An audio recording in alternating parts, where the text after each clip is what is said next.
Before we get into the rest of the show, we want to share a great conversation we had, this time with lawyer and author Dennis Brennan. Take a listen. All right, we're joined today by Dennis Brennan. He's a lawyer and author who spent years inside the legal system. Dennis, we appreciate you being here. Before we jump in, can you give us a little bit of your background and what led you here? Sure. Well, like you said, I'm an attorney. I have been an attorney for 35 years. I'm based out of Illinois. During the course of that time, I've practiced just about every type of law, but primarily it's been in real estate development, civil law, real estate transactions, lobbying, government relations. Although I have represented a few criminal cases, which always have good stories. And, at times just adapted, moved on from one type of law to the other just to survive at times. And, prior to that, I studied journalism in college, had worked for a small community newspaper, owned one myself for a while. That's cool. Yeah, it was cool, but there's not much money in that. Yeah. So that's where, you have to do something else. But overall, also held political office, school board member, board president for 6 years, was a village trustee, library trustee, never made it to the big time, but advised some candidates running for various offices, including county, statewide, congressional offices. Gotcha. Well, so what made you want to get into law? And then I guess kind of going in from that, what led into the book? Yeah, I think, law was kind of okay. It was always in my head, because my parents came from Ireland. So, the thing my mom used to always say is, get out of bed or you'll be out digging ditches. Apparently that was the worst job you could have, digging ditches. Although I think these guys do okay digging ditches. So I'm not sure she was right about that, but anyhow, it made you had to go to school. You were going to do something. I think there was a big push then, hey, go be a lawyer. I had it in the back of my mind when I got out of college. My last year, I took the LSAT to go to law school, not thinking that I really would. I was all set for journalism, but again, the reality of money. I had 2 job offers. One was in Arkansas, one was in Iowa. One was for $13,000 and one was for $9,000. Now it's a lot of years ago, but I was working part-time in a grocery store making $14,000. Oh, wow. So I'm thinking, wait a minute, if I'm not taking a pay cut to work full-time, I'll go to law school. And so I did do that and, ended up practicing law more than the journalism. So, and now I think we come up to the book. It's really something recent. A friend of mine wrote a book about Aaron Burr. And this guy is a political consultant, does a lot of Democrat campaigns. We don't always agree on politics, but, it doesn't mean we don't arm wrestle or anything. I think I would take him in an arm wrestling match, but he just never wants to. But he does argue about politics. And he brought the book to me and said, here, I wrote this book. I was shocked. Like, wow, you wrote a book? I don't know anybody that wrote a book. I barely have people that have read books. So to find someone that wrote a book, I was really impressed. And he came back, I don't know, maybe 5 weeks, 6 weeks later and said, so what do you think? And I said, brilliantly written, but I think you missed the big point here is that the way Aaron Burr was treated during his time is how Donald Trump has been treated. And this is before Trump won his latest election. And of course, he looked at me like I'm nuts, which I'm used to. And, we had a little back and forth about, why I'm right and he's wrong. And in the end, I said, I think I'm going to go ahead and write a book about this because you've missed the story. Well, it's a great story about Burr. So I started digging into other, books about Burr, other research to find out more about him.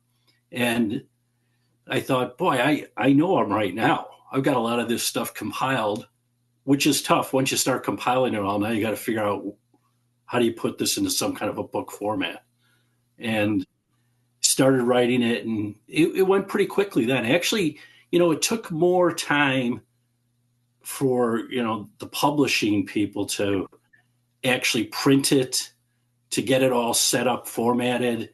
It's much more time than it took for me to write it. Like, what do you guys do with this part-time? Why is it taking so long? So everything was always delayed to get it done. But, eventually it was done. And now we have it out there, on sale. Yes. From your perspective, what do you think the public gets wrong about the legal system the most? And can you explain how much politics kind of plays a factor in that? Yeah, I mean, especially you'll see it as you get in the federal system. You follow any of the court cases now. A lot of what I do almost every time when I read a story about a case without reading the case decision is you start thinking, wow, that sounds wrong. I wonder who appointed that judge. And we shouldn't be doing that. But, and I'd say 99 times out of 100, you can guess which side that judge is on, who appointed them. And it's a problem. It makes the system political because the federal courts aren't supposed to be like that. You're a judge for life. So why are you worried about what your benefactor did? At the state level, it's a little different for us. At least in Illinois, you have to run, and then you have to be retained. It's another election. So you could see some politics being there. But honestly, I think there's more now in the federal system with these appointments. And that's getting in. You don't even get into people they're appointing. I mean, some of the people you sit there and say, first of all, how did they even get through law school? But how are they a judge?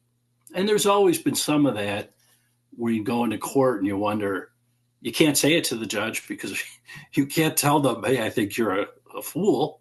But at times you'll have that feeling. I had one judge, I had done a case. We did litigation for someone who had a mechanics lien, which means they had done work on property. They weren't paid. So we filed a mechanics lien, and then I filed a lawsuit when they, refused to pay on the lien. And that was all following the statute. After a while, myself and the client were no longer thinking the same. I withdrew from the case. And there were 3 attorneys after me. I think it was 3. Well, the third one, I guess, screwed, or fourth one, I guess he'd be the fourth attorney, somehow screwed up the case. And this client then sued all of us. I'm like, I'm out of the case. And you first get that, you get the lawsuit and you think, oh my God, did I forget about a case? That'd be, what do I have some kind of problem? I'm talking about judges and I can't remember. And I drove to the courthouse, which was like an hour and a half away from where I'm at, because this isn't a usual place I was doing law. And I get the file. I ask for the file. They give it to me. At that point, it's a hard copy file. I'm looking through it to find, did I withdraw? And I find it. I'm like, yes, I've got the paper. I get the clerk to make a copy of it. I'm like, okay, this ought to be easy. I'll call the attorney. Well, I'll be out of this case. I call the attorney. He's like, I don't care. I'm like, what do you mean you don't care? I withdrew. And I had withdrawn like 2 years earlier. I don't even know what's going on with this case. I go to court and everybody's there. We had like all the attorneys who were being sued, the attorney suing us. There's a judge there and she starts, I think at like 9:30. It's going back and forth arguing. I'm only arguing to get myself out of this thing. And now it's like 2:00. I had a place up in Wisconsin. I had told my wife, yeah, we'll stop there. Then we'll head to Wisconsin. It'll be 15 minutes as soon as I explain this to the judge. She's sitting in the back watching me as a pro and probably real impressed. It was taking me 4 hours to get out of this thing. Eventually, the judge, she wants to bring us all back. This is a Friday. She wants to bring us back Monday. I'm like, wait. I start basically yelling at her that I should be out of the case. I don't care about these other people, but I have the withdrawal. This is the law. And I only think she let me out because I was kind of mad and screaming, which is a terrible reason. I don't know if she agreed with me on the law. I think she just wanted me to never come back, which I never did. But it's like, what kind of judge is that? Like, you're and I was out of the case, which I should have been, but it shouldn't be because I yell louder than the other guy. Yeah. I mean, we're kind of seeing it now with these judges. We just had that magistrate judge that didn't want to sign off on that warrant for Don Lemon. Yeah. And everyone says, oh, we can see where this is going. And then it turns out, I guess his wife is related or works for Ellison in Minnesota. So Yeah. it's like Well, every case you see, you can point back to who the judge is and what happened, and you can figure out what's going on. well, it's the same way in New York with the judges there. The family relationships Hmm. on the Trump cases, and it's like, wait a minute, you've got one judge, the daughter's making money off the Democrats, he's contributing money. Whatever happened to recusing yourself? Yeah. I believe it's probably in every state, but I know here, if you have a conflict, you have to recuse yourself. You Hmm. can't just stay in the case because you hate the guy. Um, that's a great reason, or you think it's an exciting case. But yeah, there's too many times now where we see judges with major conflicts, or even prosecutors who are deciding to bring a case. Hey, back out of the case, have someone else do it. It's not have someone appointed. This isn't that hard. Yes. So, but it's a problem if you're out there, you're watching it, you're saying, what kind of system do we have? It's bad enough if you're an attorney, but if you're just a regular Joe Blow citizen, not sure of what's happening, I think the first thing you think of is there's corruption everywhere in these courts, and it Yeah. only takes one judge in the whole circuit to make the whole circuit stink. Yep. Absolutely. How much does social media and media coverage in general affect a lawyer and a judge? I would hope they're not paying attention to it, but I would imagine some are. Yeah, I think they are, especially now, because I think social media affects everything. It affects whether Yep. someone's charged, originally, what they're charged with, good or bad. It's like, should someone be charged? Maybe, maybe not. Um, should you, it's kind of like cameras in the courtroom where you see all this attention. Back when I was in school, we didn't have cameras in the courtroom.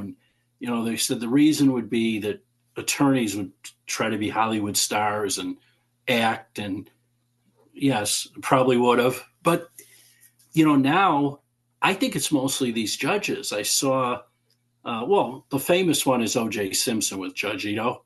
He became like a celebrity unto himself and decided it's all about him. And the judge in the case with Charlie Kirk's killer, the guy Yep. that's the name escapes me right now, but Robinson, I think it is. Yeah, Tyler Robinson. Yeah, he that judge. I was watching it, and I'm like, they are bringing up the silliest motions, and the judge really had the camera was on him, and it seemed like he was more concerned about that and what the reaction would be in the news media, on social media. It's like, just do your job. I mean, Yeah. this isn't going to make you a star, but obviously, if you're on social media, you post anything, you got people on both sides, and some people are attacking, some people are vicious in their attacks, Yeah. and they can make you or break you. And I suppose these judges also fear for their lives at times. I mean, if they're going to go after a Supreme Court justice, which, Kavanaugh, they were going to kill him. So I would say, and we had a judge here, the husband was shot. They were trying to get her, actually. And, so there are instances like that, but that wasn't a case that was built on social media. So you add to the mental illness and the just stupidity of people that we have out there when you bring in social media, because now everybody thinks their opinion is so important that they have to be heard. I Yeah. mean, And you ever see not these real videos? people on the internet. Oh God! Well, you look at these videos. I always get a kick out of people like they'll either have their hair all messed up or they're they're they're wearing like a robe or they're in the car. Like you're in the car videoing yourself. It's like I don't know. Wait till you get inside. What? This isn't the best place to be videoing yourself. And and I have something so important to say. I had to say it before I, put on some clothes. What are you doing? So That's a I common think that theme. level was that. I said that's a common theme. Yep. Yeah, and I don't know. It's like I guess one guy does it, and then everybody says, "Hey, I'll do it," but they can't think of a better place to do that. I mean, what's next? Well, some of them have to say it right away because they'll forget what they were thinking about. Yeah. They saw Oh, someone else post it, and now they have to make a video about it and Yep. use somebody else's opinion right now before they lose the post. it's kind of funny because with social media, we've all decided we're important and that opinion matters.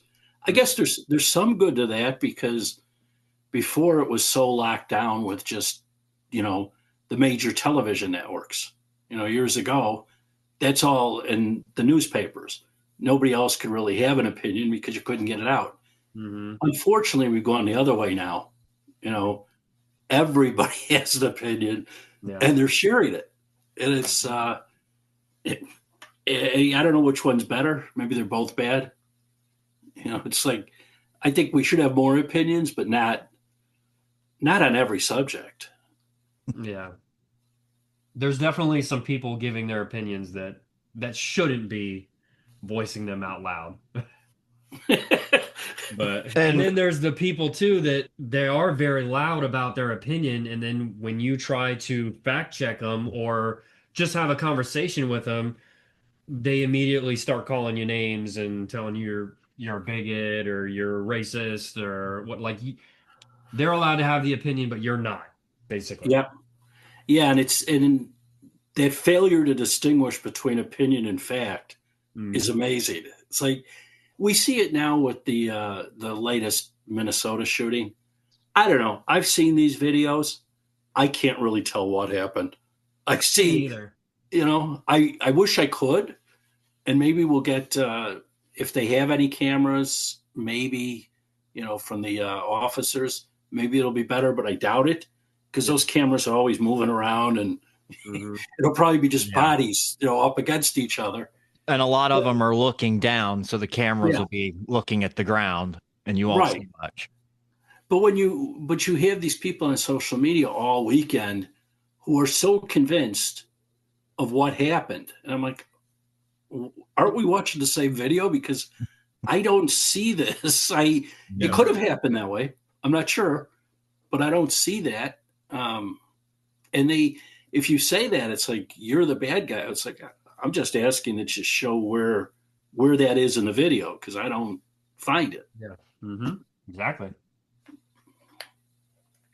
I think too that's another thing we've been talking about a lot lately is Minnesota and the protests. We had Adam Swart on a couple weeks ago. He's the CEO of Crowds on Demand, and we were asking him about how his company works with their protests, and he flat out told us we interview every single person that we pay to do our protests. And if you're out there breaking the law, blocking the street, if you're not doing exactly what we tell you to do, and that's being a law-abiding citizen and standing on the sidewalk to do your protest, he's like, we won't hire you because their method, what they're doing in Minnesota right now, is not working. Yeah. Well, yeah, I hate this kind of protest. I mean, I don't mind if you want to peacefully protest. You certainly have the right to do that. Yeah. But the one thing you do see with these videos is the gentleman Pretty, whatever his name was. He confronted the officers. Yep. I'm not going to do that. Yep. I'm not nuts. with somebody else. They were focused on someone else, and he inserted himself into the Yeah. situation. I've said repeatedly, if he had just stayed home, he'd still be alive. Well, absolutely, if he stayed home, there's no doubt. But even if he would have just stayed up on the sidewalk Yeah. by Yeah. the building and, shouted things, he would have been fine. I mean, it is aggravating when you hear those videos and the whistles. It's Yeah. like, oh my God, how do these guys, they must plug their ears with something, because it's aggravating to me watching it. Mhm. And I do think these people, you put yourself in that kind of situation. Now, nobody deserves, to be shot, but they don't. Yeah. You are putting yourself in the situation, and Yeah. it's difficult to feel a lot of sorrow for someone that's doing that, because all you had to do was protest peacefully. It's kind of funny when you look back at peaceful protests, like Martin Luther King. You led a peaceful protest because a violent one he knew wouldn't work. That would be a problem for him. Yep. Well, that's how you would get crushed. And somehow it's changed. It's gone, a complete turn, that being violent is somehow going to make your case. And maybe it does to an extent. I think some people are um, sympathetic towards that and forgetting that you're putting yourself in a position.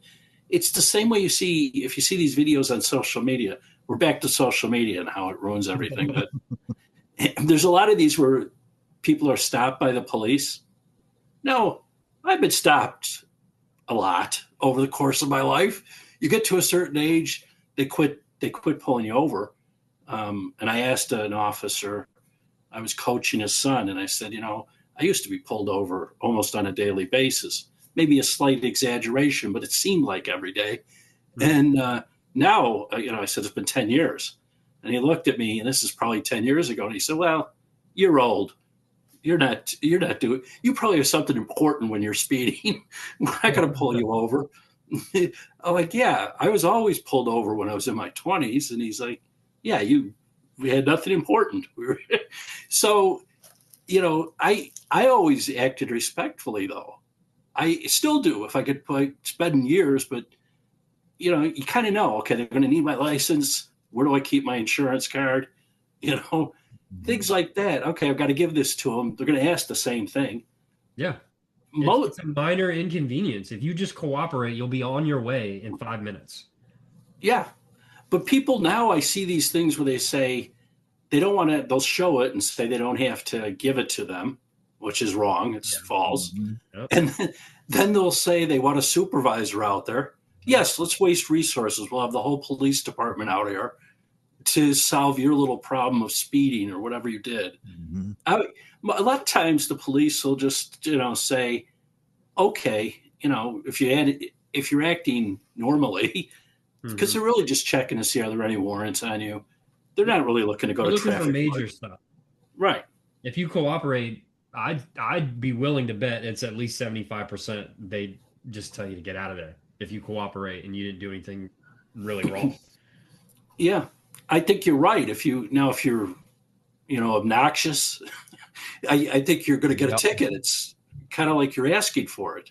You get you into that whole, if you go to a protest and start a riot, you probably are going to get hurt.